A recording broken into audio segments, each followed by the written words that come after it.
So thank you very much for the invitation. So it's SUSY breaking warped spacetimes, and effectively it's about anti-D3 branes in throat geometries. So maybe that's not general enough, but I hope it is. And this is a topic of some controversy and a lot of debate, but I think the fighting is really only amongst collaborators. So this, picture I thought would be nice. So I start with some motivation. And the main thing I will review is really the KPV paper, but not the holographic part, it's the supergravity part of the KPV paper.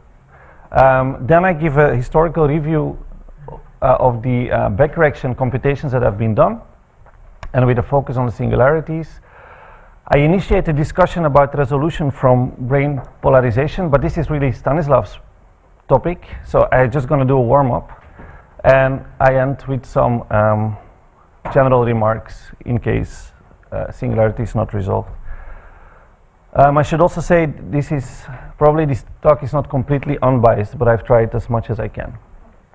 So one of the motivations for studying this topic is of course KKLT scenario, where you use anti-D3 branes to uplift, and then you generate a potential of this type. So you break supersymmetry, and by breaking supersymmetry, you add energy to the system, and this energy is twice the tension of the anti-brane.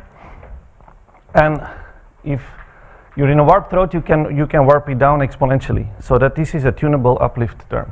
Okay, that's of course what we all know. You can then add inflation to this process by putting in mobile D3 branes,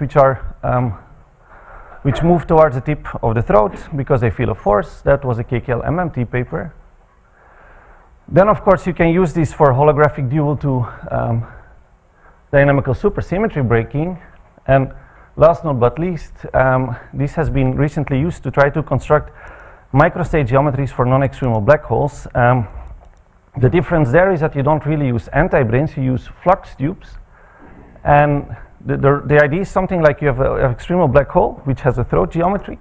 And to create a non-extremal black hole, you put in anti-branes, which are the flux tubes of opposite orientation.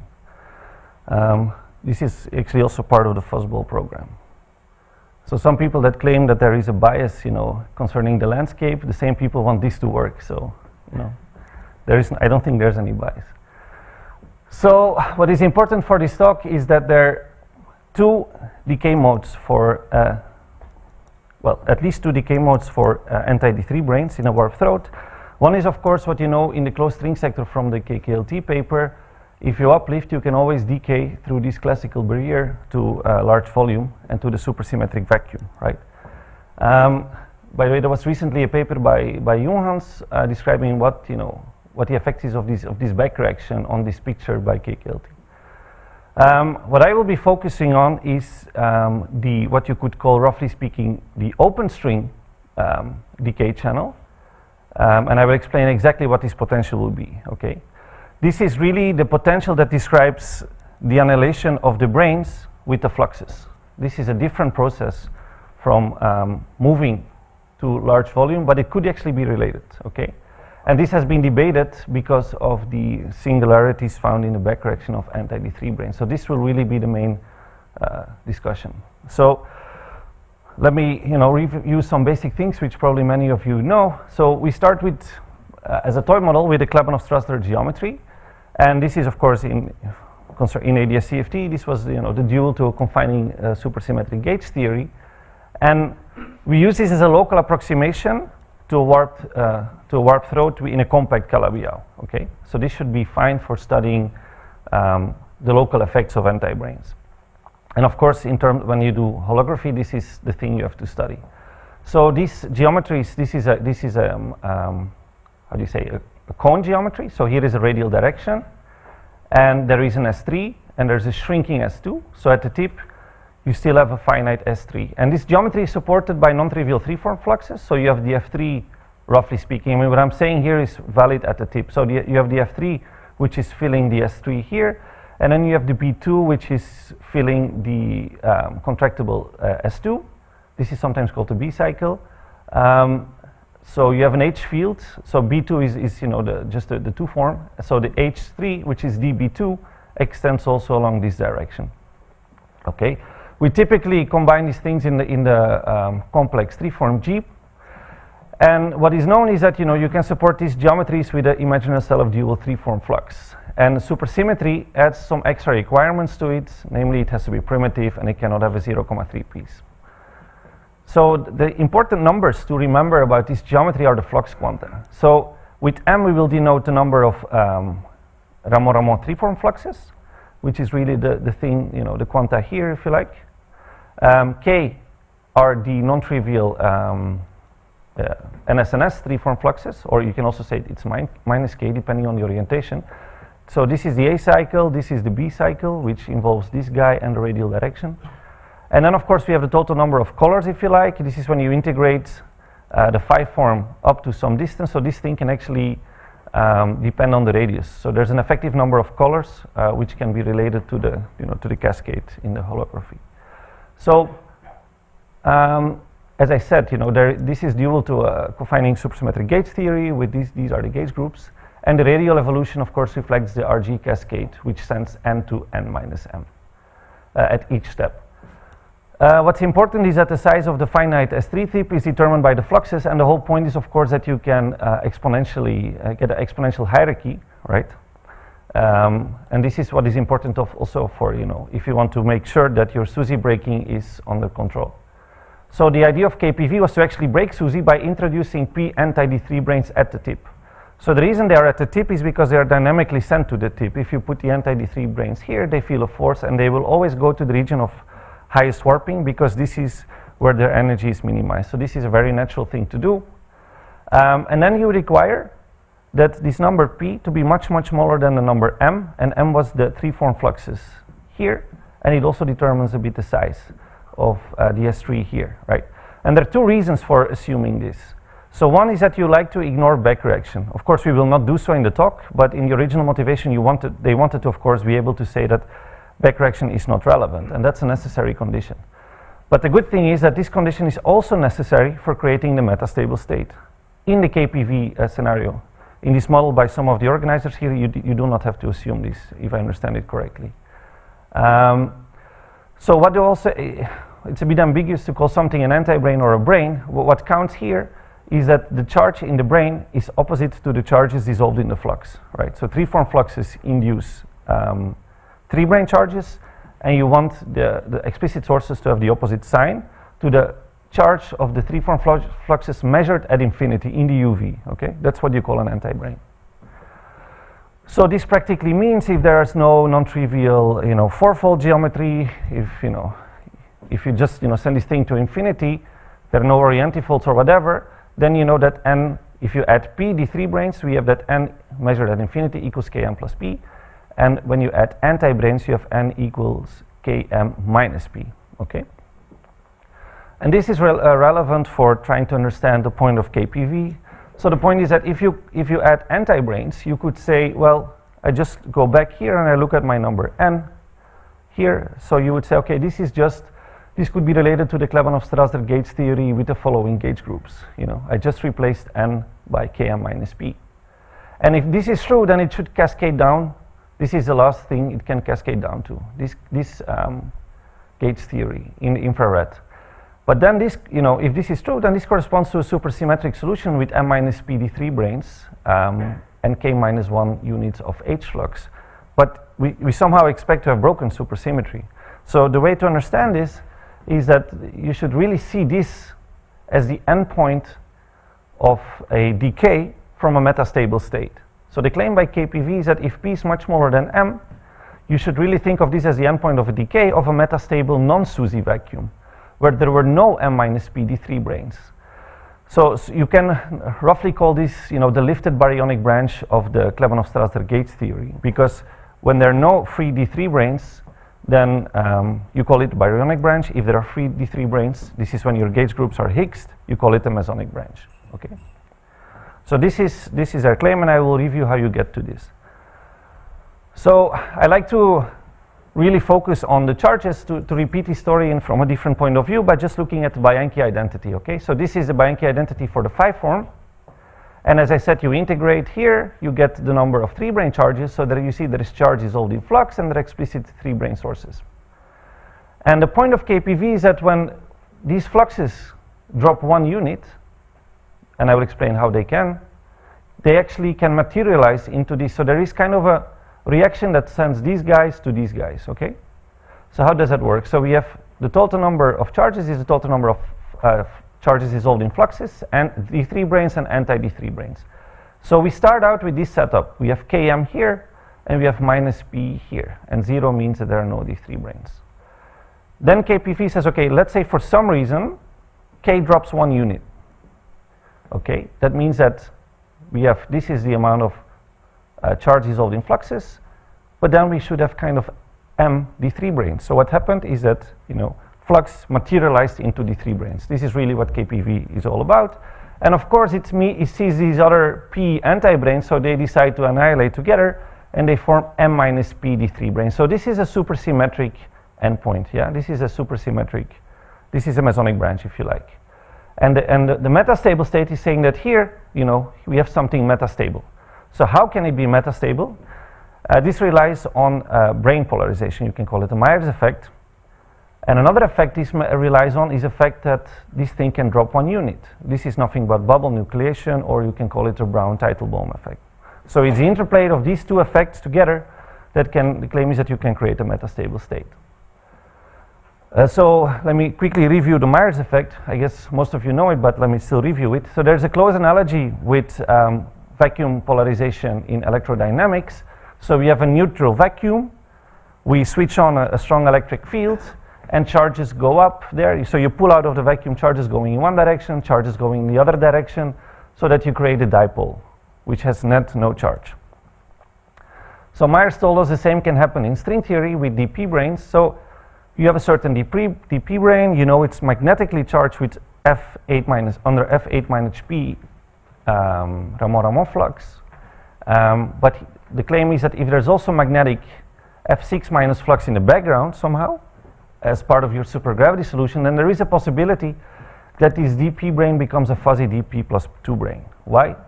Because DP plus 2 is magnetically charged with respect to this. So this has to become a dipole, okay? And the reason that it's a dipole is because it wraps a contractible two-sphere. So there's no net P plus 2 brane charge, okay? This doesn't violate charge conservation. But the reason that this P plus 2 brane carries dP charges is because it has a non-trivial world volume flux, which induces the original dP charge. So I've taken this for the following example of a D8 going, D6 going to D8, because we're going to talk about it later. So this is a Wessumino action for a D8. And what you see here is that it does couple to the C7. And the C7 gives you an 8-form field strength, and 8-form field strength is dual to a 2-form field strength, and that's the thing that couples magnetically to a D6 brane. So if this guy is switched on, because here is something non-trivial, then you see that you induce 6 brane charges, right? And of course, this world volume flux also appears in the dBi action, so it adds energy. And the whole point is, of course, that far enough, this looks like an ordinary dP brane, because a sphere from a long distance looks like a point, okay? So there's nothing strange going on. So you would like to know, when does brane polarization actually occur? And there are 2 viewpoints, and I'm going to take the easiest viewpoint. So what you do is you simply compute the energy of the polarized brane, and you compute the energy of the unpolarized brane. If one has lower energy than the other, then brane polarization will occur. So how you do that? You just simply put in, you evaluate the action, because the action is T minus V, so you can read off the potential. So you just ignore the kinetic term and you get the potential. And you just fill in the supergravity solution without the polarizing brane. And this is when it becomes a probe approximation, if you like. And of course, the thing you have to do, as I explained before, you have these world volume fluxes which you have to turn on, because if you don't turn them on, you don't get the proper charges. So this world volume flux, yeah, there's a subtlety. There's also the B2 field, sometimes a C2 in the S-dual frame appearing. And what you need to do is you need to give it a monopole configuration, because that solves the equation of motion, and this monopole on the brane induces the proper charges. So what you get then, if you do this computation, so you get a spherical brane. I said it wraps a contractible S2, and you get some potential which depends on the radius of that brane, okay? That's what you do when you do these computations. This is what you get. And there are typically 3 possible shapes for such a potential. So there is, say, the black curve, which just goes up, and this you should really interpret as there is no polarization, because this thing is always going to slide to become a spherical brane of 0 size, and that's just the original DP brane. So there's no polarization in that case.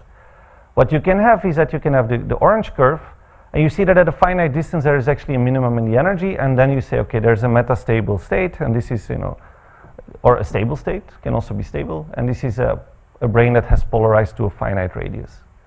And the other option is that the thing just goes down. And then somehow you will slide off, and something should happen here.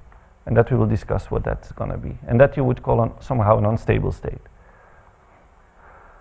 An important thing that I think Stanislav will talk more about, you can improve a probe computation doing it semi-backreacted. And semi-backreacted would imply that you take n of DP branes, which you want to, you backreact them, and you want to investigate whether these guys are going to polarize. And what you then do is you take a small amount of them in this background as a probe. And then the claim is that if that small amount will polarize, so will the rest. This is a non-obvious statement, but it's part of Polchinski-Strasser, and I think Stanislav is gonna say more about it. So what was the actual point of KPV?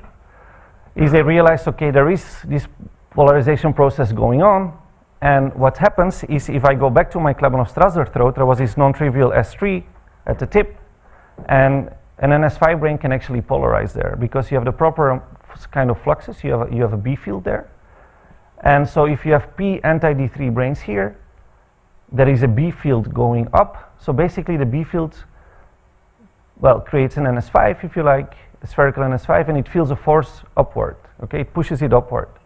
But of course, this thing also, it costs energy to make the NS5 grow. So the point of KPV, they did a calculation. They say, okay, if P over M is smaller as 8%, it actually finds a balance in these forces. So let me repeat again. So there is a B field here, which pushes the thing upwards, but it costs energy. So there are two forces, it can find a minimum, okay? But the condition they found is this, okay? What's important, of course, it can tunnel, because it just, this is a classical barrier. Quantum mechanically, you can do like this. And when it does, the NS5 just goes to the other side. It will collapse to a point. And then what has happened is that here they become M minus P D3 branes instead of anti-branes. And at the same time, the H flux has dropped 1 unit, okay? So let me go to the other slide. And before I go to the other slide explaining this a little bit better, where it comes from, you should just note that if P over M is greater than 8%, the thing just classically tumbles down. And what that means is that there is a perturbative decay. So anti-branes immediately decay with their surrounding fluxes because the fluxes carry the opposite energy, the opposite charge. All right. So one of the things you might like to know is, why, if the NS5 brane goes this way, why if it's here, why does it induce suddenly M minus P charges? And you simply see that by looking at the Wessumino action. So I explained before, you have this curly F2, which is a world volume flux. Now it contains the C2 instead of the B2, because this is S-dual to a D5 brane.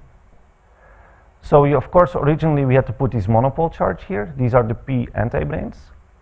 But then what you have to do is you have to look at the C2 field in a Klebanov-Strasser solution, and you actually see that it depends on the Euler angle. So I should have mentioned this better. This coordinate here, this is the Euler angle. This is the energy. Yeah? I should have put that on my axis. So this is the angle that measures, going from here to here. So what you see, if you plug in the Klebanov-Strasser solution, this is what you get for the C2 field. So now you evaluated at psi equals 0. This is, at the bottom of the S3. Then you just have, this thing. You have P anti-brane charges because this is 0. Now you evaluated at psi equals pi. That's the other side of the S3. And you see that you get exactly, so this is 0. You get P minus M here. So this is why you should interpret it as M minus P D3 branes, okay? This is what happened. And I said K, for this process to work, K should have dropped 1 value. So how does this happen? Well, this is bubble nucleation. So what you effectively have in 4-dimensional space-time, there's suddenly a spherical domain wall which is growing, and inside the domain wall, inside this sphere, this is a supersymmetric vacuum. Okay. So this is what is confusing. This is a different spherical NS5 brane. and it's a domain wall in 4 dimensions. My next slide will explain all the branes in the game. Because to complicate things, and this is something KPV didn't mention, there is a third spherical brane expected. And this is a D5 wrapping the S2 in Klebanov-Strasser, right? So if you go back to this throat picture, there was an S3, in it there was an S2, and then there was another S2 from the beginning, which was contractible. And the claim is that these things are typically only visible when you compute the back reaction. And what's also important, in this simple picture, this D5 doesn't act like a decay channel, so you could wonder what's its role. Why should we care? Well, I will discuss the singularity. You can show that this guy kind of protects the singularity, and I come back to this, okay? And that's, of course, the point of Stanislav's part. So just to give you all the things that are involved, so here there is the Klebanov-Strasser geometry again. So this is 4-dimensional spacetime, this is the S3, this is the S2, and this is radial coordinate. We have the decay channel described by the NS5 brane of KPV. This is how it's positioned. Then there is, of course, a bubble nucleation, and that's an NS5 brane which wraps this whole S3, and it is a domain wall from the 4-dimensional point of view, a spherical domain wall. And then there is this guy which I call the protector of the singularity, if it's there, and it wraps this contractible S2, okay? So it's pretty complicated. Okay, so now the back reaction. So this was my review of the KPV paper. So back reaction, of course, the whole issue that it will be all about is that if you compute the back reaction, you find the following thing. E to the minus phi h squared, so the energy density in the three-form fluxes goes to infinity, okay? And it's, for anti-D3 branes, this is still an integrable singularity. But the confusion here is that this is not a Coulomb-like singularity, because this is not a field that directly couples to the brane. So there's no reason why you expect this thing to go to infinity, and you really need to wonder here, is it okay? Because in a singularity you always need to interpret, okay? So that's an important thing. You really need to understand, is it okay? But before I explain whether it's okay or not, let me review a bit, because I think it's important, the history of this back reaction computation, okay? And I just want you to get the idea of what has happened over the years. So I think the first paper that really did a back of the envelope calculation of the back reaction was a giant inflaton paper by de Wolf, Katschur, and Verlinde. So the main thing they found was the following. So here is the S3, and these guys are little anti-branes. So they already described that the three-form fluxes, because they carry a different charge, they should really get attracted to the anti-branes. So these red things here are the three-form fluxes, so they become very dense towards the anti-branes. And what that means is that they typically shield the anti-branes. So the anti-branes effectively become objects of more mass than charge, right? So when you put many of them in this sphere, they will start to clump as well, okay? And this process is what they use to create an inflationary model. And of course, at some point, the KPV decay can kick in and so on, okay? But this was an important observation in their paper. And an often forgotten fact is that already in their paper, they had singular three-form fluxes, but they didn't mention this. And I'm not sure why. Maybe they didn't trust it. And then, of course, the two main papers where the real discussion started was a paper by the group in medicine and the group in Saclay. And what was shown there using two approximations. So one approximation, because these calculations are, of course, impossible to do complete, right? You cannot really find the localized anti-brane solution in Klebanov-Strasser. I don't think we'll ever be able to do this. So they did two approximations. They first smeared the anti-D3 branes over the S3, because then the equations of motion become coupled ODEs. And then they did a first order expansion in the SUSY breaking parameter. Okay, using Borokov-Gubser, but it's not too essential. Okay, so then the claim by Dimarsky was that this singularity is an artifact of these two approximations. It shouldn't really be there. Okay, and somehow this has propagated in the community, and of course it turned out to, I mean, this is not really true, and that's an essential point I'm trying to make now. Because in the meanwhile, these things had been extended, this construction had been extended to other branes. What does that mean? Well, just look at the Bianchi identity here. This is how it looks for a general P brane. What you want for an anti-brane is that this thing has opposite orientation to this thing, right? And you can try to make supergravity solutions which behave like that. So the easiest thing is where p equals 6, and that's also the highest brane where you can do this. Then this is just Roman's mass, and you can already guess the solution becomes quite simple. This is what we did, and in our geometry we find an all-order proof. I mean, we didn't have to make any approximation, no smearing, and we could prove exactly this kind of singularity. Because I use this, okay, this is my work, I'm being biased here, but this is just so simple that I would like to show it, because this is the only case where you can do fully explicit computations. So what's the relation with, you know, anti-D3 branes in Klebanov-Strasser, because this is something very different. And the only thing I want to say here is if you t-dualize this solution, if the D6 solution, you get a solution of an anti-D3. And these are the t-duality circles. So it's basically an anti-D3 on this simple product space, okay? And it's smeared over the t-duality circles. So why should this be related to Klebanov-Strasser? Well, if you look at Klebanov-Strasser close to the tip, this I took from the KPV paper, this is a metric, right? So it is this, right? So if there are processes where you can neglect the curvature of the S3 because say you're very close to the tip, well, then there's no real difference between these two things. And this was also mentioned in a paper by Stefano, where he was able to show that at least one of the components in their three-form flux of the Saclay paper and the paper in Madison, that one was T-dual to the anti-D6, so that should not be an artifact of any approximation. Later on, this had been extended to anti-D2 branes, and I guess one of the things that are worse is that these singular forms, I think, even become non-integrable. Then, of course, there was lots of work on the anti-M2, and why was that? Because at the same time there appeared a paper by Klebanov and Pufu, which basically showed that the KPV mechanism also exists for anti-D2 branes on a stencil, warp stencil space. And then so the point of all these papers that are here, what you need to remember is the following, that some people, you know, they can do the computation without smearing using what is called the H geometry. So without smearing, but still doing this perturbation theory in the SUSY breaking scale, they could show that it's still singular, but okay, they had one approximation still. Then there was another paper by Johan Blobeck who did not have to do a perturbation theory, didn't have to keep the first order, it was an all-order proof, but then he had to smear and use a simple geometry. So at this point, you really, you know, there's little doubt that the three-form singularity is some artifact. And I think, in my opinion, a very underestimated paper is by these people, and in which there was a very elegant proof that if you put an anti-D3 brane in some compact Calabi-Yau, including the KKLT, instanton effects, you know, whatever, you could just prove this equation. Okay? What is this? So this is a warp factor. This thing goes to infinity. And you find that at least the three forms have to blow up like this. So if you take all the previous models, you will see that indeed they all obey this equation. And there is no approximation here. And the beauty was that you didn't have to do an explicit computation. There is just a kind of a very smart argument, and where you can very strictly mathematically prove this fact. Okay, so I think at this point there's no, in the Demarsky paper, I mean, it was a smart idea, but it kind of didn't work.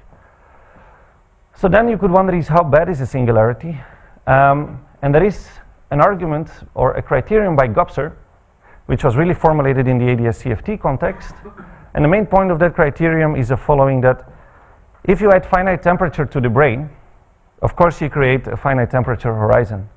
And if this horizon then cloaks the singularity, you might think that in string theory it will get resolved at 0 temperature, okay? And this has been shown that this is not the case for the anti-D3 singularity. And what basically happens is that, so here is the anti-brane, this is the radial distance away from it.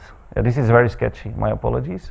So the solution at 0 temperature has a flux density profile that goes to infinity here. These are the three forms, okay? When you add finite temperature, what happens is that, you know, these singular three forms, they just follow the horizon. So they never go in, they just nicely keep out, right? So like it's not allowed that, you know, the horizon eats up these singular three forms. So that's kind of maybe dangerous, maybe, you know, shows that there is a danger with these anti-branes. But still, you know, I think there is a very good possibility that brane polarization resolves it. And you could wonder, you know, okay, but KPV already said there should be some kind of a brane polarization. But I think the one that resolves it is not the, is my opinion, it's not the NS5 brane of KPV, it's actually the other brane. or it's a combination of the D5 and the NS5. So to understand this, I'm again using the D6 brane. I hope that's fine, because Stanislav is going to use a much more complicated 5-brane systems. So okay, we look at an anti-D6 brane and we're going to wonder whether it blows up in a spherical D8. I'm not showing you the computation, but what is very cute is that you can show also if there is a spherical D8 as your infrared boundary condition, it's the unique boundary condition that indeed resolves the singularity. So some people say that, oh, it's a spherical D8 brane that cloaks the singularity. This is not true. The moment that the spherical D8 is here, inside there is just pure vacuum. There is just never a 3-form singularity in this case, okay? But we have computed this for the this anti-D6 brane in flat space, and this was a brane polarization.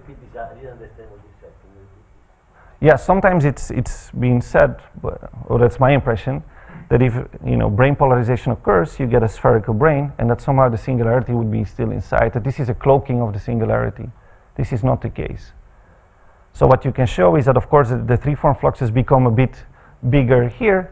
They really grow here towards this shell, but they grow to a finite size. It's similar to having a charged shell, and it has less attraction than a point. This is really what is going on. So we could show this doesn't occur. Yeah, and that's my also, let me advertise my work, because later on this calculation had been done for smeared anti-D3 branes in the Klebanov-Strasser throat, and their potential was almost, I think, exactly like the T-dualized anti-D6 up to one term, but that one term was not relevant. So the complications of the full Klebanov-Strasser geometry didn't matter too much. What is in this D6 framework, what is the analog of the NS5? Okay. Is there one? We don't know. And the reason is that it's the same for a smeared anti-D3. You kind of smear exactly over the region where the NS5 should polarize. But maybe Stanislav can explain more. So naively, you would say you wipe out the decay channel. So the decay channel for the anti-D6, we don't know what it is. Well, it should be there, but don't know what it is. What is the flux? I mean, in the D3 picture, what is the flux which starts this polarization into D5? Well, it's a combination, of course, always of H and F, but this would really be much more, let me be careful what I'm saying. I would say this is the F flux, but okay. So when you T-dualize, you exactly get... C2. Yeah, because it's C2 appearing in the dual action. Yeah, okay. I'm not going to make a statement. Okay, one more comment about this thing, which is something that happened recently. So what you can do with the anti-D6 model, you can compactify it at 3 level. So without using instantons, you can just, by some trick, create. So this is your geometry that you start with, but you can embed it in a compact geometry, okay? It's actually very simple, but I don't think it's necessarily explaining it here. And then there was a paper by Tomasiello and collaborators showing that, very surprisingly, the solution becomes supersymmetric once you do this. And this is very surprising because you have a solution which is supersymmetric, whereas around the brane there are fluxes of opposite charge. What's effectively going on is that the killing spinners can smoothly rotate from one pole of the S3 to the other pole, and this is what is going on. And of course what happens in this case, okay, I missed the citation to the recent paper by Zagerman where it has been shown. So what people have been shown here, in this model, polarization does occur. And I will put this on the next slide. So to just summarize this model, because I think a supersymmetric solution is very cute. So you have a bunch of D6 branes here, a bunch of anti-D6 branes, and their number is determined by the tadpole condition. And when the Romans mass is 0, this is actually nothing but the type 2A version of ADS7 cross S4.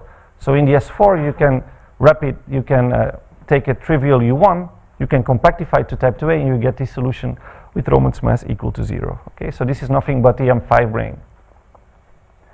But this is, in general, the solution is a Romans mass deformation of the M5 brane, if you like. And what had been shown, here are the references, recently, that including the curvature of the S3, you exactly get the D8 branes that take away the singularity. So the message here is the following. We said that we have some non-SUSY solution, which is kind of T-dual, roughly to Klebanov-Strasser, but that's true in flat space. The moment we compactify it, it very surprisingly became SUSY. When it became SUSY, it also, the singularity got resolved, okay? Daniel is going to talk about this tonight. Yes. Right. But in a bit more detail, not only on one slide. So you can still come to my talk. Yeah, and here is really, okay, I've been a bit biased talking about the anti-D6, but that was really, because it's so much easier. So what I want to discuss now in the last part is what if the singularity remains, okay? And I think it's interesting to look at the original KPV paper to see what they have mentioned about the backcorrection. So they say the following, they say the inclusion of the backcorrection of NS5 branes on the S3 geometry might trigger the classical instability for smaller values of P over M, okay? And that's interesting because when we did a qualitative computation, so instead of, we did the original KPV calculation, which is just a one-page calculation, and we allowed a number lambda here. So they took ISD fluxes, which equals lambda equal 1.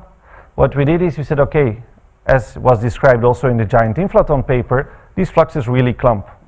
Of course, they clump to infinity, but we don't put an infinity in our action. We say, what if this number just grows? Because that's what backcorrection does.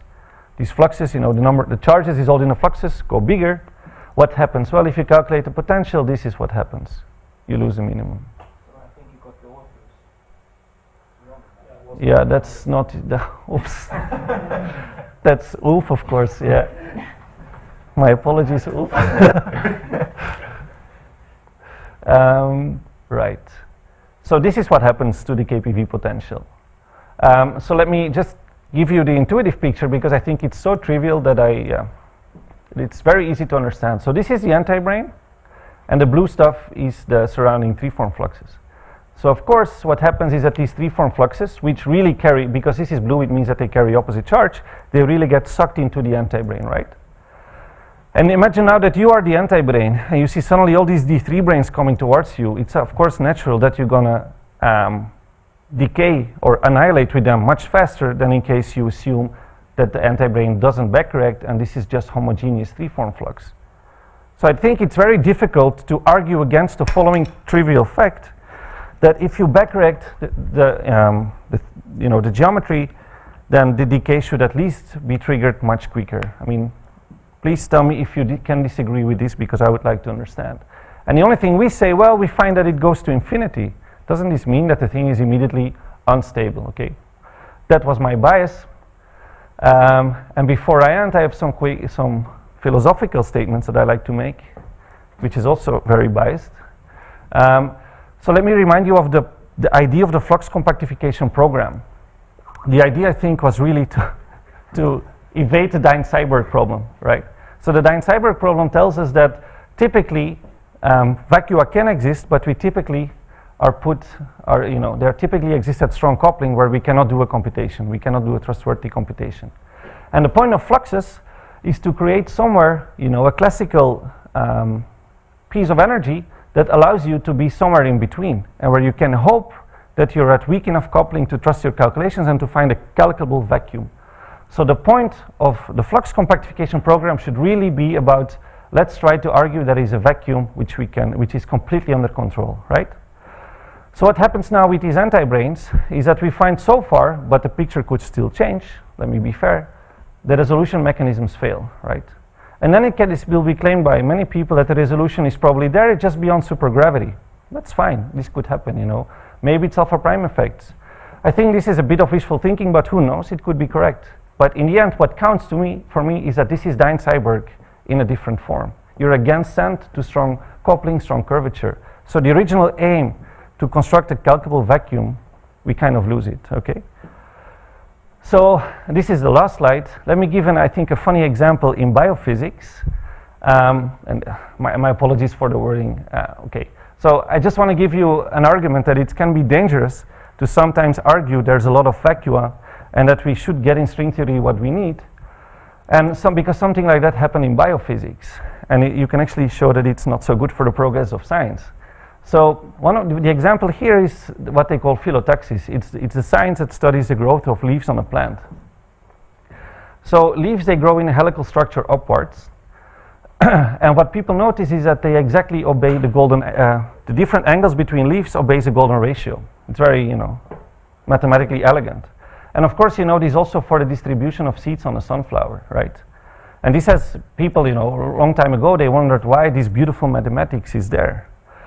And actually, a beautiful solution was formulated already in 1917 by Thomson, who did a calculation, and he said, but wait a minute, seed distribution, this way of distributing them maximizes the amount of seeds on a given surface. And for the plants, for the leaves, is exactly the same. If you put leaves like that on a stem, then there would be no other leaf on top of the other, so that sunlight will be blocked. So this is maximizes the sunlight absorption. So it's completely natural, and I agree with this, that this is Darwin. This is really the survival principle. And it basically means that other plants have existed, and these other plants did other stuff, but they didn't survive, right? Turns out that this is not correct, and this was only recently found in 1992 by some French mathematicians. The answer turns out that if you look at the microscopic structure, we learn something new. So this is a stem, and these are lumps of cells, and these lumps of cells, they grow to become leaves. What they computed was that the only way, so these different lumps of cells, they exert van der Waals forces on each other. And they could show by computation that the only way to cancel out the van der Waals forces is by creating the golden angle. And this thing had predictive power because they found, okay, instead of creating the golden angle through the Fibonacci numbers, there is another series that they predicted from their computations. People went out in nature and they found them. Okay, so here I want to stop. Thank you very much.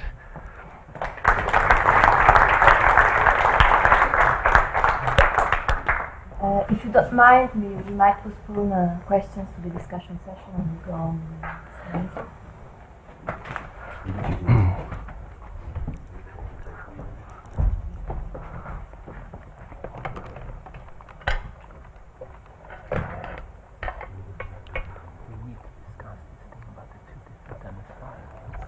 Yeah, I know.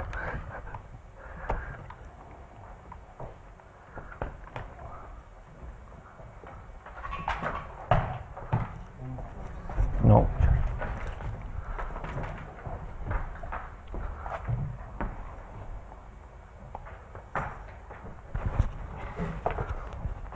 Turn it up.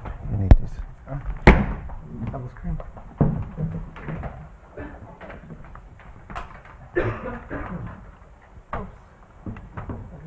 The main result.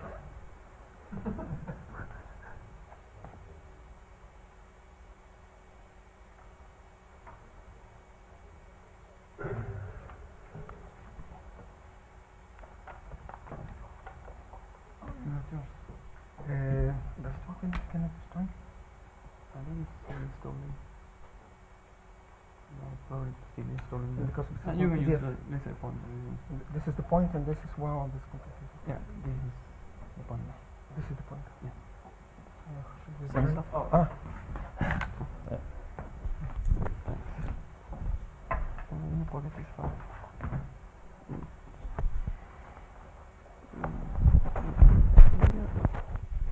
Okay. So hi everybody. Thanks a lot for the invitation. It's my first time the first time that I give a talk in Cambridge. The first time I'm being recorded. I'm really happy about the format, not so much about the letter. It's very dynamical field, things change all the time. It will be very difficult to deny what I said today later on.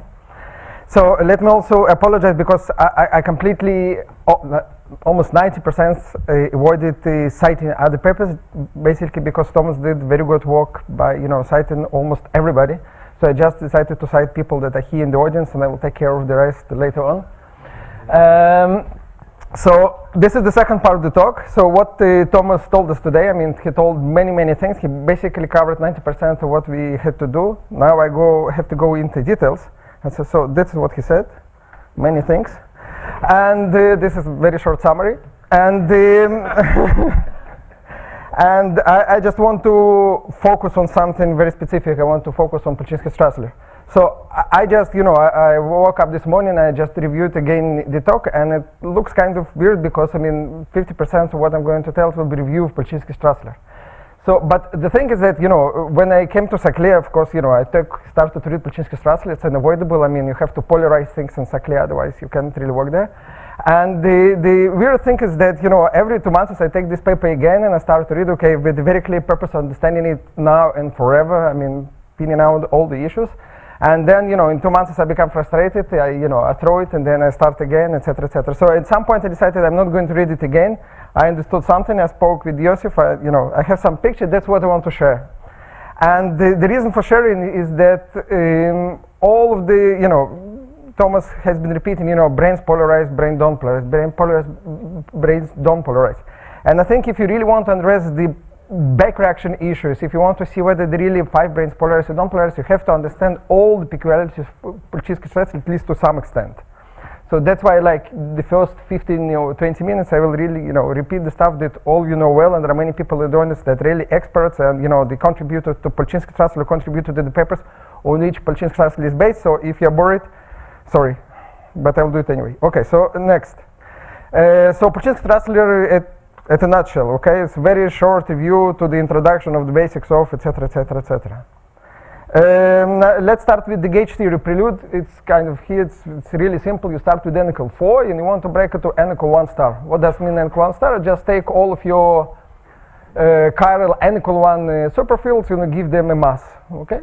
So that breaks supersymmetry from n equal 4 to n equal 1, but you can do even better if you take Gaugino and you give mass also to this field. Of course, you have to remember that Gaugino does not have a scalar superpartner, so it completely breaks supersymmetry. Now, the first question to ask, is, okay, let's just put the supersymmetry breaking mass to 0, and let's look at the equations of motion. And the equations of motion, just, the standard technique, you vary your superpotential with respect to the chiral field. What you get is phi1 commuting phi2 gives you m phi3. And it just right away on the spot, it looks like SU2. So if you ask yourself what is the vacuum of this very simple n equal 1 gauge theory, the answer is very complicated, because things you can get are just all possible irreducible representations of SU2 that, as you know very well, look exactly like that. There are many irreducible, blocks n by n. So overall, so for example, if you have 2 blocks n by n, you have to sum them, and you have to sum all over the blocks, and eventually the sum should be capital N, which is the rank of the original gauge group. And of course, all this vacuum includes everything. It includes everything you want, confining, Higgs, Coulomb range, everything. But the lesson that I want to take from here is that it already looks like some kind of polarization, because before that we said the chiral fields parameterize or directions orthogonal to your D3 brane. Now they parameterize something that looks like a sphere. So you have a fuzzy to sphere Myers effect in action. Now let's take a closer look, and that's one of the very few papers that I cited. It's Michele and friends, and what Michele and friends did, they said, okay, look, let's just find the gravity dual of this creature. And then, oops, oh yeah, sorry. And then there's some non-trivial calculation involved, because you have to identify your gauge theory masses with your gravity fields, and the right gravity field appears to be the 3-form flux of on the top of ADS 5 times S5. It's kind of intuitively clear, because the first order perturbation should be that of fermions, and the second order are the scalars. So in terms of gravity, it first perturbs the form, and only then the form will back react on the metric. So M1, M2, M3 correspond to some 1,2 form. M prime, which is the supersymmetric breaking parameter, corresponds to 3,0. You do, if you are not convinced, you can do spinor analysis to see that indeed 3,0 is non-supersymmetric. And then you just proceed, let's do it like this. And then you just put these boundary conditions in the V of your ADS 5 times 5 throat, and you proceed all the way to the infrared to see what solution you get. And usually, until that point, I think that, everything worked nice in ADS 5 times S5, because, you put something at the boundary, you impose boundary conditions, you go to the infrared to get something smooth, you go back, voila, you have new solution, new paper. But what happened with the Michele friends, that, you start with this solution, you go all the way to the infrared, and you find singularity. And this is very bad singularity. Now, the singularity in the infrared, it either means that there is no such theory, or probably means that you miss something. And what Polchinski-Strassler realized that what you miss are 5 branes. You consider the full analysis, full solution, but there are some fields that you don't include. So how can you see that you don't have, you have to include 5 branes? So first of all, it's Myers effects, as I said. There are, before that, phi 1, phi 2 were just commuting nice fields, so it was really D3. Now they don't commute, fuzzy sphere, etc., have Myers effects in action. The second argument from the gravity point of view in favor of the 5 branes is that, look, if there is singularity, I can proceed further to the infrared. If I can proceed further to the infrared, the flux should come from somewhere. There should be some, if I can go there, where my flux will come from. And what they propose is say, look, if you include 5 branes, these 5 branes can carry dipole charge. They can carry D3 brane charge. And through the Weisum unit term, just F2 HT4. And if you put enough F2, you integrate it over S2. Oops, I forgot. It should be integral here, of course, but it fell down 90 degrees. And when you do this integral, you just get C4. So this is exactly, this is a very, very short version of Polchinski-Strassler. So you see, basically, people ask, we have Myers effect on one hand and Polchinski-Strassler on one hand. Is it the same? It is the same. I would say the Polchinski-Strassler is kind of ADS5 gravity, curved gravity version of Myers effect. Myers effect is just for flat space. You have S2 around your D3, and here the 5 sphere, the 2 spheres we'll see will live on S5. Not on flat space. Okay, so that's just picture that Thomas already had. Just intuition about polarization for me. Just you have electrostatic field that pulls out pluses one direction, minus the other direction. What happens here is just almost the same. So you have D3, okay, and then you put very strong 3-4 flux, exactly the same 3-4 flux, which is dual to the masses M1, M2, and M3. And what this 3-4 flux does, it just makes D3 makes D5 out of D3, and this D5 will live on S2 inside S5, inside this 5. So just a bit more intuition, or I would say more details. So what 5 branes we are talking about? So as I said, this is the presentation of your vacuum. You have many blocks. So, and the claim is that each block like this, n by n block, corresponds to one 5 brane with n units of D3 charge. Okay, so if, for example, you have 2 blocks like that, it means it will have multi-shell, a shell of 2 5 branes carrying n units of D3 charge. And of course, it's not only, I always repeat 5 branes, but do I mean n 5 branes, or do I mean D5 branes, or I mean some oblique phase? And the answer is encoded in the masses. So, you pick up direction on the 3-dimension on R6 given by M1, M2, M3, and that's also in one-to-one correspondence with what exactly 5 brane you have to pick up. Okay, so for example, in KPV, we'll see that you're talking about 5 branes, so it's one combination of the masses. For D5, it will be different combination of the masses. There's also M prime at the top of it, but I don't want to go into any details. And the main thing that this charge assignment, this 5 brane assignment, works perfectly in the sense that you somehow manage to count for all vacua that you have in the gauge theory analysis. Now, so that's the claim, but of course you have to prove it. You have to show that, look, I take my 5 brane and it really polarizes, which is something completely non-trivial, because if you take a 6-dimensional brane and you put on some compact 2-dimensional surface, it will try to shrink. There is no non-trivial 2-cycle here. If I just put a 5 brane and put it on a 2-cycle, which is topologically trivial, the fiber will just shrink to something 4-dimensional. So there is one, you have to present some non-trivial argument why it will stabilize, why the 3-4 flux is exactly the polarization field, why it keeps the 5 brane at the finite radius on the 5 sphere. Oops, so it should be, so a 5 brane carrying n units, I just forgot the word n, a 5 brane carrying n units of the D3 charge, so it's like a shell with 1 d5 and n units of d3, so you can easily generalize this to kn d5s carrying n units of d3 charge. And then you have two parameters. You have capital N, the radius of A is 5, the rank of the gauge group, and you have small n, which is the amount of charge you assign for this specific fiber you analyze right now. So these are two approximations that you use, and n square, so n it has to be much smaller than capital N, but at the same time, n squared divided by n is your expansion parameter. Is small n is really too small, no polarization happen. We have to keep it small, but not too small, because otherwise nothing is going to happen. So then you just take, standard dBi plus Vesumin action for your 5 brane, and you start to expand it with this parameter, this expansion parameter.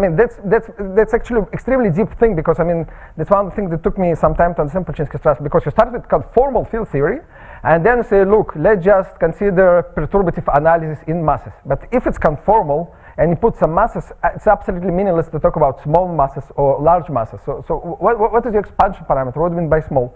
And what this expansion parameter of the gravity side is very clear, just n squared divided by n. And the reason for that is that when you take the dBi plus Vesumin action for a fiber and start to expand, that's what you find. So why it's so smart? Sorry. Okay. So let's just see term by term, and let's see why this expansion is really so powerful. So the first term is the cancellation between the dBi part plus Vesumin part.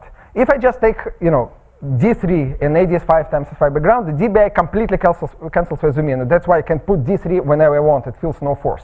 Now, if I introduce this three-form flux dual to the chiral field masses, the d3 will feel the force. You cannot just put it anywhere you want. But this force for this specific, in this specific limit, starts with the quadratic term. Just, this is your radial coordinate, you do the expansion, the dBi cancels Vesumin, but it's not a perfect cancellation, and gives a quadratic term. And this quadratic term is exactly, I repeat, is exactly the force that d3 inside this d5 will fill in this new background. This is very crucial point. I will come to this later on. This is the force. Now, there is also a cubic term, and the cubic term is exactly the polarization thing. You just take your three-form flux, you integrate it, and that's what the Vesumin gives you a cubic term. And then finally you have a quartic term, which is very easy to understand. It's just this 5 brane, it wraps a 2 sphere, so this is just a volume contribution coming from the warped S2. You have every coordinate needs to have r squared, so you have 2 dimensions, so it's r to the 4th. Next, you just realize that you look, you have 3 terms, and you have one parameter n. So all this you can find, if you find the minimum for this guy, this minimum will be detailed balance. R will be of order n, so all of these terms will be of the same order, and the remaining terms that are like 1 over n squared symbolically will be suppressed. It's really enough to keep only 3 terms here. They are perfectly detailed balance. You don't need anything more. Moreover, if you in a supersymmetric configuration you put m prime to 0, you have only m1, m2, m3. It's still n equal 1 star. Then, of course, you are expected to find supersymmetric minimum. So overall, this potential has to have additional 0-point event from 0. And that's what exactly Polchinski-Strassler found. And that's why A3 is, of course, related to A2 MS4. And, of course, I made a trivial calculation mistake. It's A3 squared, of course, not A3. So if A3 squared is equal minus 2 times A2 times A4, you have a second minimum. And that's exactly where your 5 brane will stabilize in a new supersymmetric vacuum. Now, the crucial issue is that not the end of the story. By doing this, you only show that you have your shell of 5 branes. They perfectly stabilize themselves away from the north pole of the 5 sphere at some finite distance, but that's only the probe analysis. Of course, the final, the mega problem is to show that when these 5 branes back react, full solution, no probes, full supergravity solution, you get a new solution with some bubbles blowing up, etc. And it's completely smooth, no singularity, and the 3 brane charge is exactly what you have in the original solution. So, I mean, if you have some PhD student that really hate, it's a perfect problem for the PhD. And before proceeding to, coming back to KPV, I mean, let me just make some very important comment about Pachinski-Strassler. And I mean, that's, at my opinion, that's the most beautiful point in this paper. Because as I showed you 5 transparencies ago, it's not like one solution. You have all these blocks, many blocks, and they're not of the same size. So it's not like you have 5 D5s carrying all of the D3 charge. You can have, this D5, this NS5, this, this oblique face and this oblique face. There is all zoo of possible vacuum, and you have to account for all of them. So now, suppose what I did now is just I really took AD5 times S5, and inside this geometry perturbed by the flux, I found the potential for the D5. But what happens if I already have polarized some of the shells, and in the background of these shells, I want to calculate a new polarization potential. I want to see whether it really goes like that or doesn't go like that. So if you are not Pachinski-Strassler and you try to solve this problem, no chance. I mean, once the geometry has changed, you have shells here and you have shells there, no chance I will get exactly the same polarization potential. But the amazing trick is that the potential is still the same. You have this shell, you have this shell, but the polarization for the new shells is exactly as it was before. They don't depend on each other. And that's completely different from electrostatics. I mean, it's one of the first, you read the, high-level HEPTH paper, Pachinski-Strassler, blah, blah, blah, and then, in the beginning, they really cite Jackson saying, look, I mean, if you have electrostatic problem and you want to calculate a potential energy of some charge configuration, what you do usually, during your first physics course, you bring this charge, then you bring the second, and then have to subtract the self-energy. You bring more, you subtract again, blah, blah, blah, because, the new charges know about the previous charges. So overall, electrostatics usually end up with some half coefficient in front of your potential energy of the charge distribution. This is not what happens here. You bring new shells, and they don't care about the previous ones. So technically, how does it work? I mean, this is the potential which I truncated. Only the 3 first terms are relevant, and then the proof goes in 3 steps. So first of all, I mean, this term, the last term, cannot care less about other shells. This term is just the volume of S2, as I told. It just comes from the wrapping of S2. Just the brane times 2 shrinks, and the energy of this contribution is just the volume of S2 squared. Second term, and this is the key point, is given by this integral. This is just your warp function, and of course it includes all the shells, because you have more shells, the warp function will be completely different, times this. But this form is closed and co-closed. If it's closed and co-closed, it means one simple thing, it will be completely determined in DUV. So in DUV you put your boundary conditions for M1 and M3, and then this forms completely. It doesn't care about the warp function. So amazing thing that Z appears explicitly here, but the final result that you integrate will depend only on the boundary condition. There will be no dependence on the previous shells. So what about the next term? So the next term is, of course, is very complicated. You basically take this form and it back reacts on the metric, so the contribution will be quadratic in fluxes. Metric talks to the dilaton. Every component of your supergravity action talk to each other, and of course, I mean, it should depend on the previous shells. But what you have to remember that if it's a SUSY vacuum, A3 squared is always minus 2A2 times A4. It should be the case, otherwise you don't have a supersymmetric minimum. So if the A3 does not on the previous shells, and A4 also do not depend on the previous shells, so do A2. A2 will be fixed by the other coefficients. It's almost trivial proof. Okay, once you understand it. Okay, so this was the ADS 5 times S5 story, and let me just switch up the gear and give you ADS 4 times S7 version, which is a bit similar, which kind of similar, but there are very conceptual, there are 2 or 3 conceptual differences. So what is going to polarize now? I mean, there is only one candidate. Instead of 5 branes, D5 and NS5, now have M5 branes. Notice that there are no oblique faces. Before that, you know, I could polarize in this direction or this direction. Now there will be only this M5 and another M5. Another difference, of course, that, you know, instead of polarizing on S2 inside S5, now I will polarize on S4 inside S7. Of course, the story is 3-dimensional, clearly, because it's ADS4, and have more supercharges, n equal 8 instead of n equal 4. And the supersymmetric deformation parameters are M1, M2, M3, M4. There are 4 multiplets. I mean, you can also take the gaugino and dualize in 3 dimensions, so it gives you 4th scalar. And but the first important difference that in the 4 dimensions there was a gaugino mass that broke SUSY.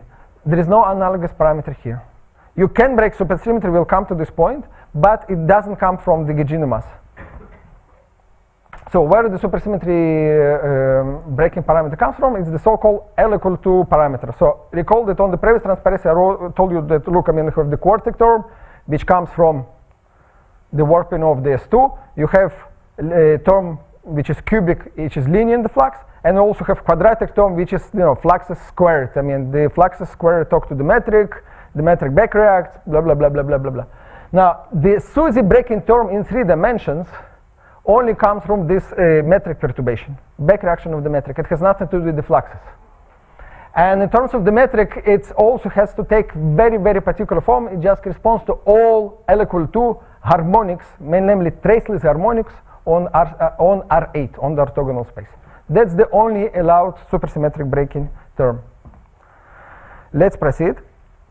That was the story of ADS4 times S, ADS5 times S5, and also the 11-dimensional analog of it. Let's just go back to KPV. So that's, you know, the picture that Thomas has already showed. Oh, I mean, the problem with the no, the problem with that's what I said, that I'm going to deny. It will be difficult to deny. Can I? Okay, I will change it later.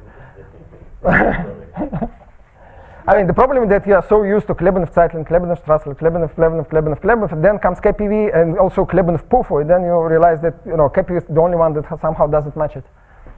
Oh, also KKLT. Okay, anyhow, so maybe that's why it's wrong. There's no Klebanov in it. No, sorry. Oh shit. Okay, so this is the probe version. It's, you know, this is the very first picture. You take your ITD3s, you put them on the conifold, they roll down all the way to the tip, and then they're somewhere at the North Pole. I mean, that's, you know, as Joseph wrote in the paper, with the slight bows, with the bias for Santa Claus, we call this point North Pole. So, but this is only the probe version. So what I mean by backreact inversion? What I mean that the brain starts to backreact? Recall that the point near the North Pole is absolutely smooth, nice point. There is no orbifold, no dimers, no toric diagrams, nothing. It's just, you know, really R6. If it's R6 and you take your brain and you put it in R6, starts to backreact, the only thing that it can do is just ADS5 times S5. That's the only thing that might happen. Of course, this ADS5 times S5, I mean, you know, you have to glue it to the rest of the geometry, but close to this backreacting, D3 is just ADS5 times S5. So this is my backreacted version. So let's give it a closer look in this. Oh, I'm pointing my laptop now. So let's just look closer. So this is my backreacting throat, and then I have 2 regions. So close to the throat is completely dominated by the anti-D3s. They just live there. They create the throat, and, you know, as I said, the geometry is roughly R6, so, you know, they can care less about fluxes, Klebanov-Strassler or Kachru-Strassler or whatever.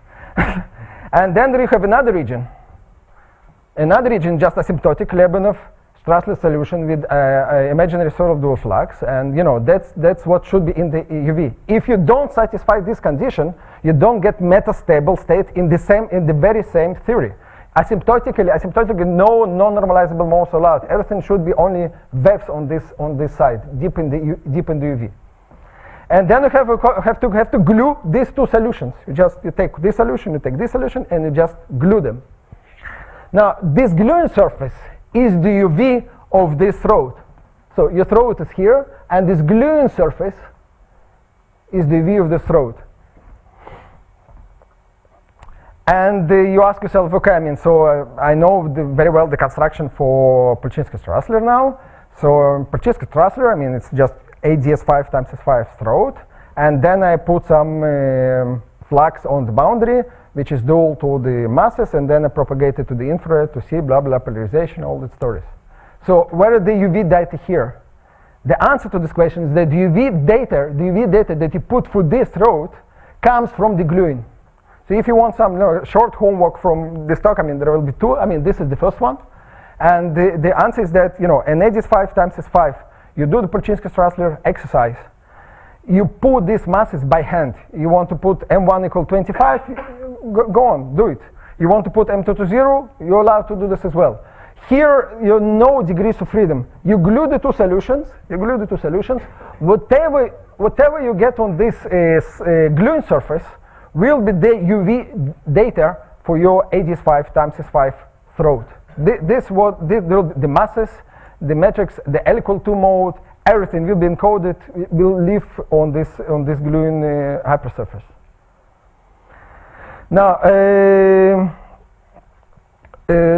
Now, this all nice is as well, but the full KPV analysis, is still under the backreacting KPV. We still don't have any final conclusions. It's under construction. But let me just take a small example of KPV, which is called KP, which is in the not-Kachru Pufu, which is Klebanov Pufu. And this based on some Klebanov-Strassler geometry in 3 dimensions. So instead of type 2b, you have M theory. Instead of 4 dimensions, you have 3 dimensions. And instead of Klebanov-Strassler, you have something which is called Svechich-Gibbons-Leupold, CGLP for short, which is very simple in quotation marks geometry. Instead of 4z squared equal epsilon, you have 5z squared equal epsilon squared. So the geometry again, it's Stenzel space, deformed Stenzel space instead of the deformed conifold. At the tip, you have 4 sphere instead of 3 sphere. Instead of shrinking 2 sphere, you have shrinking 3 sphere, and again you have self-dual flux for solution to be supersymmetric. It's analogous construction. Of course, it's not technically simple, but all the ideas are just there.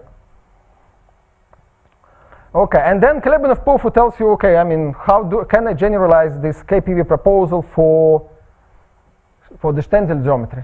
And the answer, yes, you can. So as I said, you have 3 sphere at the tip for the conifold. Now it's 4 sphere.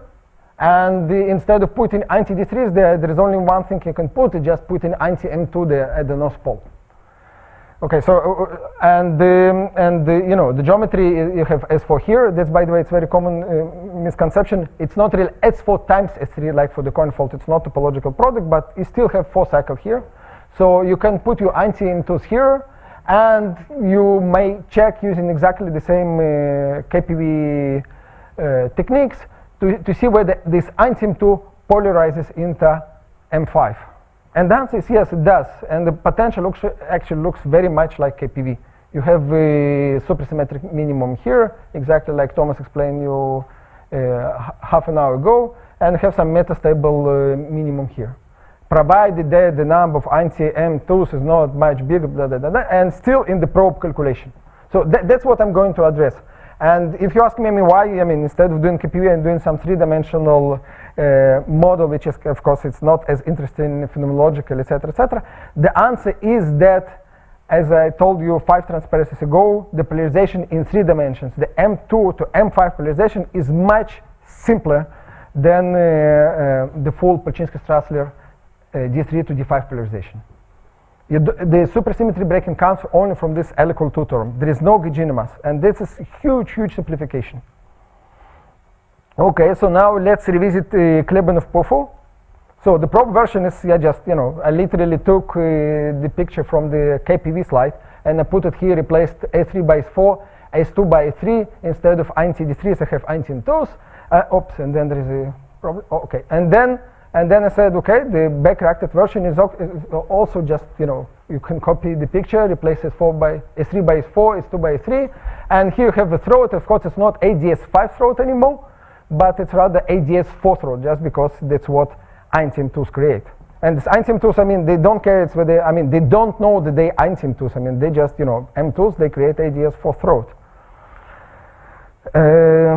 Now let's look closer what happens near the North Pole. So again, the North Pole is a very nice smooth geometry, Stenzel space, you know, has this blown up tip, and this geometry is absolutely resolved here. It's absolutely smooth R8, at least locally.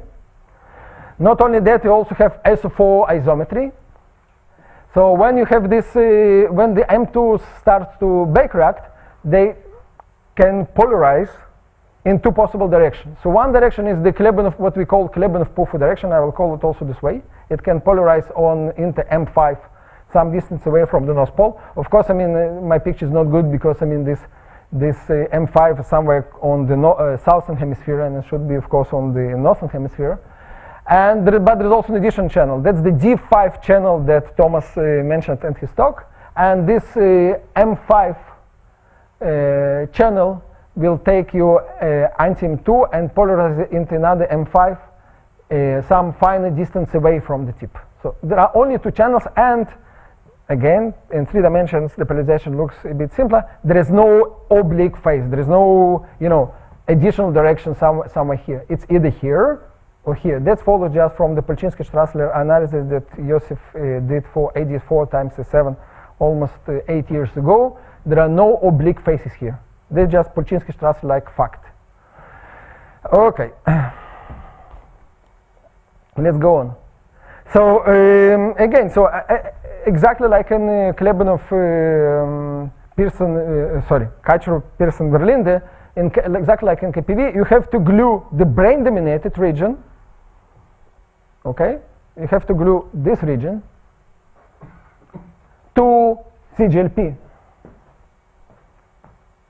to the conifold, you know, to your gauge theory, and you have to glue it in a very specific way, which means that here, deep in the UV of the CGLP region, there should be no non-normalizable modes. You should get only waves. It should be a new state in your theory, not just, you know, deformation of your theory. And then, so you glue this geometry, you glue this geometry to this geometry, and all of the UV information for this throat will come from this gluing. So all the non-normalizable modes will live here, and they will be should be uniquely fixed by the gluing of this geometry to this geometry. Now, there is one important thing that I have to say here that, you know, was necessary part of our paper, and we were stuck until we just realized this point, is that suppose now you just start to move these brains, okay? If you move the brains, of course, the gluing surface will change. If the gluing surface will change, you know, your data, your gluing data, will depend whether it's smeared anti-M2s or localized M2s. For any new configuration of the anti-M2s, you will get a new data here. But there is a very special regime, but where I don't care at all about polarized or localized anti-M2s. Imagine that I can take very large flux, very large M, you know, have M units of self-dual flux, exactly like in the Klebanov-Strassler geometry. And I also have huge number of anti-M2s. So it seems like, you know, if the number of anti-M2s are very large, I'm miles away from the KPV regime. No, not yet. I take very large number of anti-M2s, very large flux, but the ratio between the two is still small. Now, what happens is that, you know, brains, they are like, you know, like black holes. They have Schwarzschild radius. It's exactly the same for the flux. So if the flux is very large, and the numbers of anti-M2s is very large, they start to fight each other. They just try to push the gluing surface in different directions. So eventually it will balance somewhere at some distance. But this distance, of course, will be far away from the tip if these two numbers are very large. They're just, method of calculations. You take this to be 1 million, this, 2 millions. You find your solution. It will be somewhere here, but it will be very far from the tip. So again, the limit that I take, finite size of the sphere at the tip, but huge, huge, huge number of INTM2s and of the flux, such that n divided by m is still small. Doing this, I ensure the following. I ensure that this gluing surface will be more or less like, straight line. That will not, and the information on this gluing surface will not know, about whether I have smeared or localized branes here, just because this surface will be really far away. So it will be just straight line. It will not be curved and will not depend on the position of INTM2s. Okay, so this is the plan. How do I calculate polarization potential for the Klebanov-Puffer channel? So step number 1, smear INTM2s over the 4 sphere at the tip. Step number 2, use SO4 isometry. This is the isometry of this Stenzel space. And of course, if you smear your INTM2s, you don't break any of the isometry, still SO5. Use the isometry to calculate the M5 polarization potential for the transversal channel. Transversal channel, this channel, the one that you see here, M5 is away from the tip. It's not the Klebanov-Puffer channel that we're interested in, but let's calculate it anyway. Now, when the INTM2 branes here are smeared, you actually don't see this channel because, for the reasons that Thomas already mentioned, but we'll come to this point. So, but you smear them and you just consider polarization into this channel. Now, if the gluing surface, this red line, is really far in the UV, all of the non-normalizable modes, the boundary condition for your UV throat, are the same for the localized and smeared INTM2s. I take my INTM2s, I just repeat what I said for the previous transparency. I take my INTM2s and I just bring them, all of them, to the North Pole. But by doing this, I don't change any boundary conditions in the UV because for the reasons that I explained for the previous transparency. The data here, M1, M2, M3, and the L equal to mode, all of this data will be the same for this construction and for this construction. Step number 4, end up with the polarization potential for the transverse channel, but with localized sources. Okay, so once the data here and the data here is the same, I can use the Polchinski-Strassler magic trick, which tells you that, okay, I have shells here, I have INTM2s here, I have INTM2s here they're smeared, they are localized. But if the UV data is exactly the same here and here, the polarization, how did it happen? The polarization potential in this case, and in this case, for the transversal channel, of course, meanwhile I'm talking only about the transversal, will be exactly the same. If your UV data, you have 2 constructions, but UV data here and UV data here are the same, you don't care about the position of your INTM2s. You'll get exactly the same result. I have a question about that. Was this magic trick valid also in the non-supersymmetric case? Because you had to use supersymmetry to fix one of the coefficients, right? It's $1 billion question. We are really, That's what you are assuming here, what? Right? That's what you are assuming here, that it is valid. Yeah, so it's good. So I tried, very good point. So here it's non-supersymmetric, and for my proof, I used only supersymmetric. Very good. So, but meanwhile, I haven't used, any non-supersymmetric modes. All I said that, you have exactly the same potential for this transversal channel. Now let's go to another channel. Now, this step number 5 is exactly, I'm coming exactly to a point. So step number 5, derive the polarization potential for the KP, Klebanov-Puffer channel, the one which is inside the 4 sphere, using the fact that there is only one L equal to supersymmetry breaking term. Let's go slowly. So this is my polarization potential. Rho is just the coordinate away from the tip. For M5 polarization, instead of quadratic, cubic, and quartic terms, I have quadratic, quartic, and sextic. Not too much of a difference. This is my, I always have only 3 terms. This is because of the detailed balance, etc., etc. And let me just decompose it, the most possible simple way. So let me write like just a quadratic term plus some extra stuff. Okay? So the quadratic term is by construction SUSY because it has 2 minimum. It has minimum here and it has minimum there. It's always positive. It doesn't break any supersymmetry. There is an extra contribution, and this extra contribution is exactly the L equal 2 term I was talking about, because something has to break supersymmetry, and this something is by construction that doesn't fit the perfect square. Something that doesn't fit in this term breaks supersymmetry. Now, how can you break supersymmetry? No, a priori, as I said, this term can be anything. But luckily, we have a lot of isometry here. We live at the north pole of the S4, and we have two coordinates, two coordinates in R8. We have 4 coordinates that take me away from the north pole, but still inside the 4th sphere. And I have 4 additional coordinates that take me away from the tip. So this x1, x2, x3, x4, and y1, y2, y3, y4. So this radial coordinate I call theta, and this radial coordinate I call rho. Okay? So far we have considered only one polarization potential, the one that this one, away from the tip, what we call transversal channel. Now, if you consider as I said, L equal 2 corresponds to traceless harmonics on R8. As simple as that. There is nothing more. So what traceless harmonic you can construct here? So the traceless harmonics you can construct just of two. There are only 2 possibilities if you also want to preserve SO4 isometry. The rotation that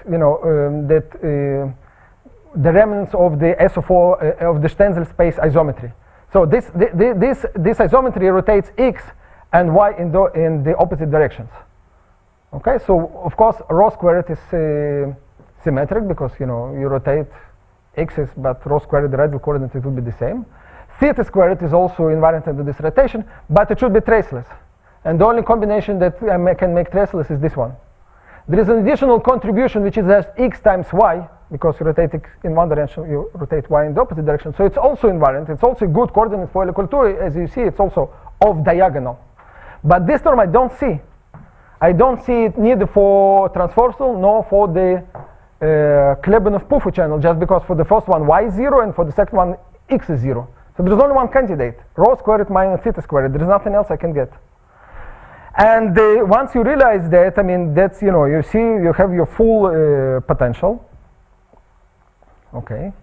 And what happens with this L equal 2 term, that it just flip sign. It will be positive for one channel, for this channel, and it will be negative for this channel. So your full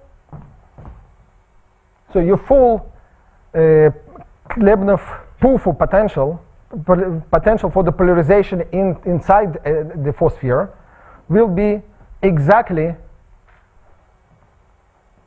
it doesn't work.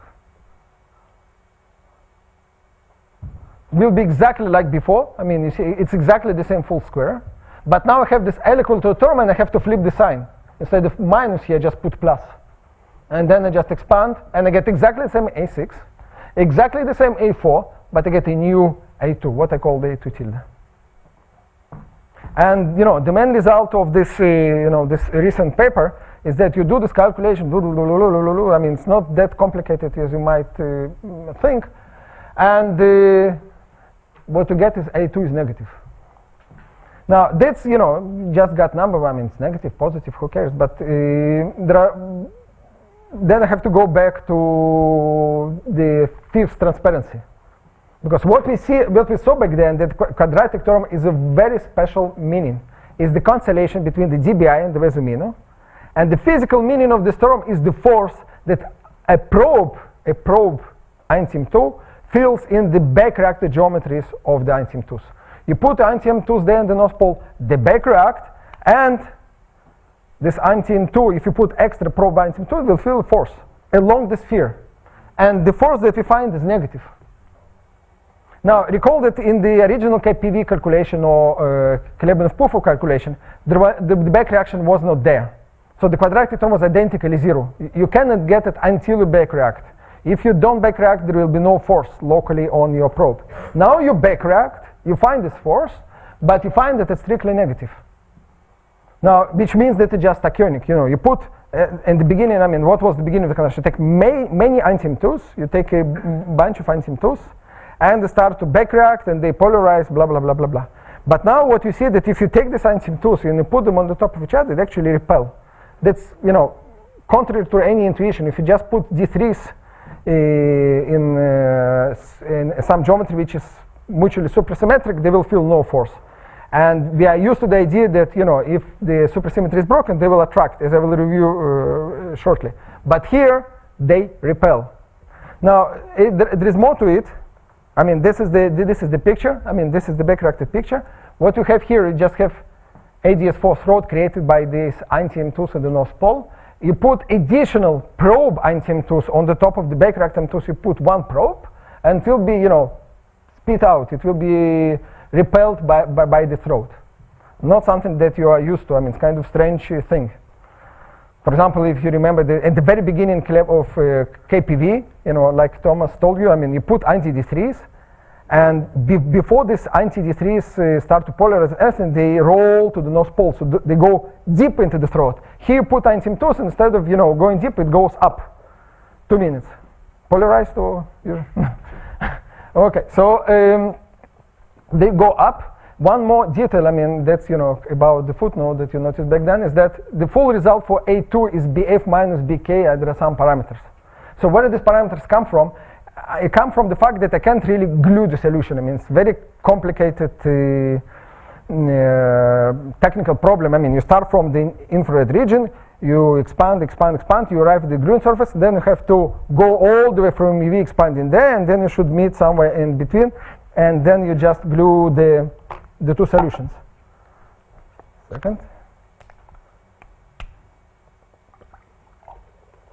And then you just glue the two solutions. So now the gluing is given by some parameters. And these 3 parameters is exactly what fixes all the coefficients of polarization potential. And we cannot do it because it's very technically complicated problem. And gluing these two solutions, expanding the Taylor expansion from one side, completely different expansion from the other side. We don't know how to do this. So in the beginning, we're afraid, look, I mean, we'll get some A2, we'll get some A4, we'll get A6, but they will depend on some two-dimensional set of parameters. So what we're going to do this. But the magic that was that A2 was always negative. So there, of course, you know, there is some non-zero measure possibility that the thing is exactly 0, which is, you know, should be some amazing trick, and that's what Thomas was, you know, his first comment about the paper, and maybe he was right. But I mean, but what I personally find amazing is not like minus 15 BF squared minus plus blah blah blah, but it's really minus something squared, and it's kind of, you know, it's very non-trivial. I mean, usually you know exactly what results you're going to get, and then you do calculations for a month. It doesn't work. It does work. The moment you find exactly what you wanted, to just stop.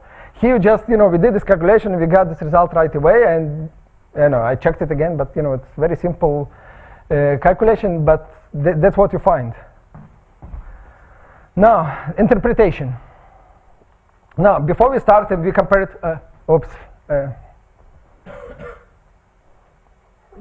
Okay.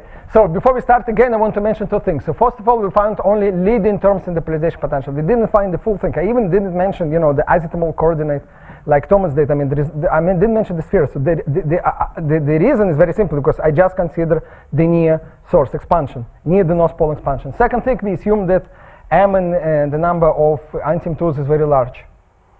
Now, what was the intuition of Klebanov proof? What was the KPV intuition? So that's the probe calculation. You see here there is no quadratic term, it's only cubic and quartic, and then the 4 sphere starts to kick in, and then, you know, you get this point, and after this point the curvature of the 4 sphere is not negligible. That's why the 5 brane will just, you know, 5 brane will just collapse on the south, this will shrink on the southern sphere. Now, if you consider back reaction, the intuition that, you know, the back reaction will give you some positive term here, and this intuition is very clear. That's actually in this giant influence on paper, and people tell look, I mean, if, you know, I have 2 branes, one let's say M5 and another M5, they are in some negatively charged fluid, the same fluid that Thomas mentioned, And of course, there is some gravitational attraction between them, but there is also a repulsion. Now, if this fluid is distributed uniformly, the gravitational attraction cancels exactly the electrostatic repulsion. But if this plus and this plus start to back react, they will attract pluses. They will attract pluses here. There will be more pluses. They'll attract minuses around them. This will also attract minuses around them. This electric charge will be screened. And what we will get eventually is that you have gravitational attractions just the same as it was before, but the electric charge is screened, so overall you get more attraction than repulsion. So this plus should go towards this plus. Overall, there should be positive term here. And that's exactly, the historical note that, when KPV wrote this paper, they contacted Yosef and asked him, okay, look, can you get something negative here? Because if you get something negative, it's very dangerous for this metastable state. And he said, no, it's always positive. He was wrong. Okay, so now you might say, okay, you get something positive here, and what we find is negative. After the negative, but that's what you always have to keep in mind. That's completely different regime. This is almost like probe calculation. You just take probe plus the first order perturbation. First order perturbation, then you find this attraction. What we do is exactly the opposite regime. There are many asymptotes. They're very fat, they back react, and what you find is the repulsion. So that's what you find, okay? Either this or this. I cannot tell you whether the metastable state is completely wiped out. Because here the beginning goes like minus r squared, it goes minus r squared, but I cannot, we have not done the numerics, so I cannot tell you right away whether this minus r squared really, completely kills this bump or doesn't kill this bump. But nevertheless, what I claim that all the setup is still tachyonic, it's still unstable, but unstable in completely different configuration, because inside this M5 you have asymptotes, and then asymptotes repel each other. So instead of just collapsing to the south pole, this M4 can decay by spitting out M2, but let's keep the details. So the conclusion, the conclusion that, no conclusions, mostly questions. Of course, my collaborators are going to kill me, but, many questions, and there are also earlier results for anti-D3s, and it looks very tachyonic, but, it's still in the process. It depends what day you ask me, because it changed all the time. Okay, so, and this is my final joint effort.